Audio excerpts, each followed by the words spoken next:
요한복음 1장 14절 말씀이 육신이 되어 우리 가운데 거하심에 우리가 그의 영광을 보니 아버지의 독생자의 영광이요 은혜와 진리가 충만하더라. 영광이라는 단어는 영어로 글로리라고 하지만 히브리어로 카보드라고 합니다. 무겁다, 무게감이라는 뜻에서 나온 단어인데요. 좀 더 설명하자면 감당 못할 무게감에, 웅장함에 압도된다, 무릎이 꿇어진다는 말과 상통합니다. 제가 예전 단기 선교로 아프리카 케냐에 갔었는데 TV, 동물의 왕국으로 보던 아프리카는 그냥 흥미의 대상이었는데 직접 가서 체험한 그 드넓은 대지를 보며 느낀 감정은 웅장함에 압도된다는 것이었습니다. 그래서 무릎을 꿇고 손을 들고 하나님께 찬사를 드리게 되더라고요. 요한복음의 저자는 예수님을 보고 듣고 심지어 손으로 만졌던 사람으로서 그분에 대해 말하기를 영광이라고 하였습니다. 하나님, 아버지의 독생자의 영광, 아들 하나님이시기에 감히 인간이 감당 못할 무게감에 압도된다. 그래서 무릎을 꿇게 된다고 하였습니다. 그럼 히브리 저자는요? 히브리서 1장 3절 이는 하나님의 영광의 광채시요 그 본체의 형상이시라. 예수님을 향해 말하기를 하나님의 영광의 광채다. 아버지 하나님의 모든 것을 그대로 드러낸다고 표현했습니다. 예수님은 이 땅에 오셔서 무엇을 하셨지요? 마태복음 9장 2절 침상에 누운 중풍병자를 사람들이 데리고 오거늘 예수께서 그들의 믿음을 보시고 중풍병자에게 이르시되 작은 자야 안심하라 내 죄 사함을 받았느니라. 이 행동은 2000년 전 종교국가 유대사회에서 굉장히 위험한 행동이라고 하였습니다. 아니 솔직히 지금도 굉장히 위험한 행동이지요. 아니 자기가 뭔데 죄를 용서해. 그 중풍병자는 어떤 흉악한 죄의 결과로 중풍에 걸렸을지 모르는 일입니다. 그런데 어떻게 함부로 그 범죄자의 피해자도 아니면서 용서를 운운할 수 있겠습니까? 그건 하나님만이 할 수 있는 일입니다. 왜 하나님은 죄의 직접적인 피해자가 아니더라도 용서하실 수 있는가? 로마서 14장 10절 우리가 다 하나님의 심판대 앞에 서리라. 기록되었으되 주께서 이르시되 내가 살았노니 모든 무릎이 내게 꿇을 것이요 모든 혀가 하나님께 자백하리라 하였느니라. 이러므로 우리 각 사람이 자기 일을 하나님께 직고하리라. 사람의 심판은 불완전하지요. 우리나라 과거를 보더라도 그러나 마지막 심판대에서 하나님은 이 땅에서 있었던 모든 일을 그 숨은 동기까지 드러내어 100% 정확하고 완벽하게 심판하실 분이시거든요. 그래서 그분만이 심판 그리고 용서를 할 수 있는 것입니다. 그 증거로 중풍병자의 병을 고치주시지요. 더 궁극적인 이유, 그분은 창조주이기에 심판하시기도 혹 용서하기도 하지요. 그분은 누가 하나님께 당신 왜 그러냐 따질 수도 없는 분입니다. 로마서 9장 19절 혹 내가 내게 말하기를 그러면 하나님이 어찌하여 허물하시느냐 누가 그 뜻을 대적하느냐 하리니 이 사람아 내가 누구이기에 감히 하나님께 반문하느냐 지음을 받은 물건이 지은 자에게 어찌 나를 이같이 만들었느냐 말하겠느냐 토기장이가 진흙 한 덩이로 하나는 귀 있을 그릇을 하나는 천 있을 그릇을 만들 권한이 없느냐 하나님의 절대적 권한은 심판입니다. 용서입니다. 왜냐? 창조주이기 때문이죠. 그분의 전지전능하심 때문이죠. 그런데 감히 예수님은 그 용서를 아무 거리낌 없이 선포하십니다. 왜? 그분은 하나님의 영광의 광채시기 때문입니다. 예수님의 용서 행위는 말씀이 육신이 되어 우리 가운데 거하심에 우리가 그의 영광을 보니 아버지의 독생자의 영광이요 은혜와 진리가 충만하더라. 아버지의 독생자의 영광을 드러내는 행위입니다. 그 예수님은 우리를 향해 원하시는 것이 있습니다. 에베소서 1장 11절 모든 일을 그의 뜻의 결정대로 일하시는 이의 계획을 따라 우리가 예정을 입어 그 안에서 기업이 되었으니 이는 우리가 그리스도 안에서 전부터 바라던 그의 영광의 찬송이 되게 하려 하심이라. 이제 우리 하나님의 형상이들이 제렘이라고 하였지요. 그분의 영광을 찬송하는 자로 세우는 것입니다. 영원히 열왕기상 8장 6절 제사장들이 여호와의 언약궤를 그 처소로 메어드렸으니 곧 성전의 내소인 지성소 그룹들의 날개 아래라. 제사장이 성소에서 나올 때에 구름이 여호와의 성전에 가득하매 제사장이 그 구름으로 말미암아 능히 서서 섬기지 못하였으니 이는 여호와의 영광이 여호와의 성전에 가득함이었더라. 구약시대 솔로몬이 성전을 지었을 때 일입니다. 하나님의 임재를 상징하는 구름이 성전에 가득한데 제사장들이 능히 서 있지를 못했다고 나옵니다. 왜냐 여호와의 영광 카보드가 가득하였기 때문에 무게감에 압도되어 버린 것이죠. 무릎이 절로 굽혀지더라. 예수님이 전부터 그렇게 바라던 것은 강한 소망은 하나님의 형상으로 지음받은 형상이들이 그 놀라우신 하나님의 영광을 알고 그 무게감에 압도되어 합당한 반응을 보이는 것이었습니다. 그 결론을 보여주는 계시록을 봅시다. 계시록 5장 12절 큰 음성으로 이르되 죽임을 당하신 어린 양은 능력과 부와 지혜와 힘과 존귀와 영광과 찬송을 받으시기에 합당하도다 하더라. 내가 또 들으니 하늘 위에와 땅 위에와 땅 아래와 바다 위에와 또 그 가운데 모든 피조물이 이르되 보좌에 앉으신 이와 어린 양에게 찬송과 존귀와 영광과 권능을 세세토록 돌릴지어다 하니 내 생물이 이르되 아멘하고 장로들은 엎드려 경배하더라. 모든 피조물이 말하기를 보좌에 앉으신 이와 어린 양에게 찬송과 존귀와 영광과 권능을 세세토록 돌릴지어다.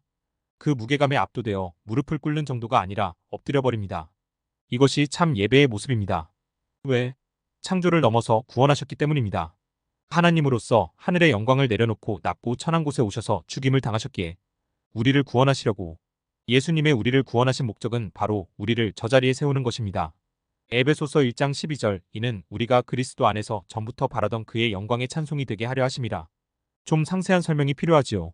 원래 우리의 모습을 아시나요? 로마서 3장 23절 모든 사람이 죄를 범하였음에 하나님의 영광에 이르지 못하더니 원래 우리는 하나님의 영광의 수준으로 지어졌다고 합니다. 쉽게 말해 예수님 수준으로 지어졌지요. 히브리서 1장 3절 이는 하나님의 영광의 광채시요 그 본체의 형상이시라. 그런데 그 모습을 너무나 많이 잃어버렸습니다. 예를 들지요.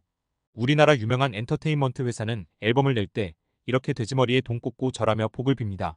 우리나라 최고 학벌 출신 기획자들이요. 비단 엔터테인먼트 회사뿐 아니죠. 많은 곳이 그럽니다. 이게 얼마나 우스운 것인지 아시겠습니까? 하나님 수준으로 지어졌는데 뱀의 모양을 한 사탄에게 속아서 죄가 되어버리니 자기가 다스려야 할 돼지에게 복을 달라고 빌더라. 하나님 보시기에 기가 찬 것입니다. 저렇게 우상을 섬기다 처음에는 잘 나가는 듯 싶지만 나중 자기와 가족에게 어마어마한 저주를 불러들이죠. 저주가 끊이지 않습니다. 하나님만 예배해야 하는데 하나님 아닌 것으로 예배하는 어리석은 자가 되어버렸습니다. 또 다른 예를 들지요. 잠언 7장 6절 내가 내 집 들창으로 살창으로 내다보다가 어리석은 자 중에 젊은이 가운데에 한 지혜 없는 자를 보았노라. 그가 거리를 지나 음녀의 골목 모퉁이로 가까이하여 그의 집 쪽으로 가는데 저물 때 황혼 때 깊은 밤 흑암 중에라.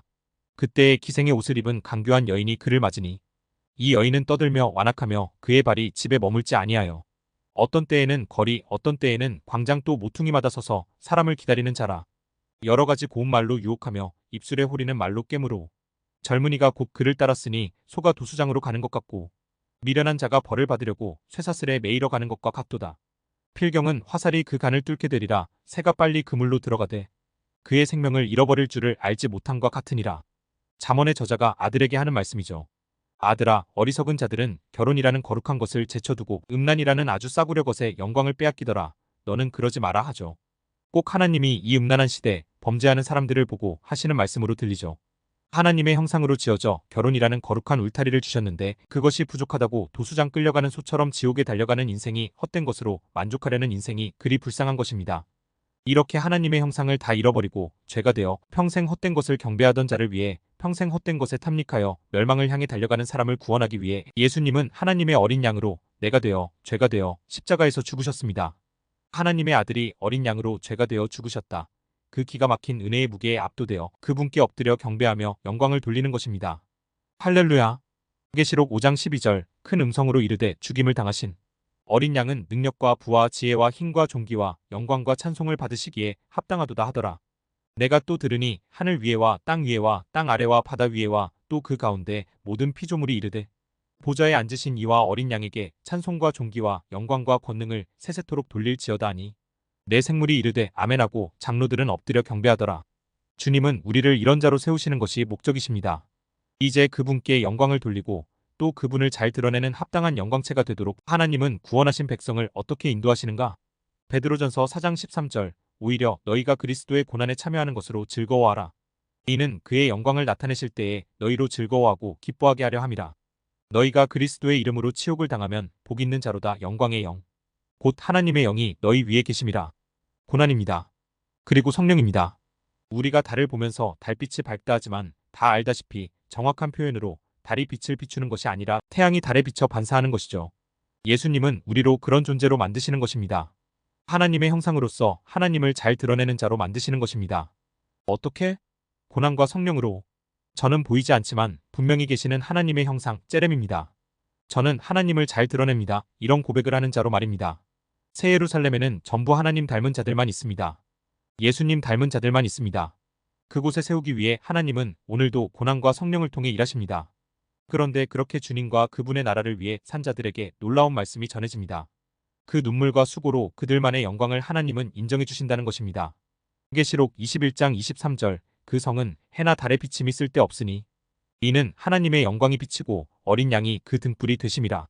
만국이 그 빛 가운데로 다니고 땅의 왕들이 자기 영광을 가지고 그리로 들어가리라. 낮에 성문들을 도무지 닫지 아니하리니 거기에는 밤이 없음이라. 사람들이 만국의 영광과 존귀를 가지고 그리로 들어가겠고 무엇이든지 속된 것이나 가증한 일 또는 거짓말하는 자는 결코 그리로 들어가지 못하되 오직 어린 양의 생명책에 기록된 자들만 들어가리라. 자기 영광이라고 하지요.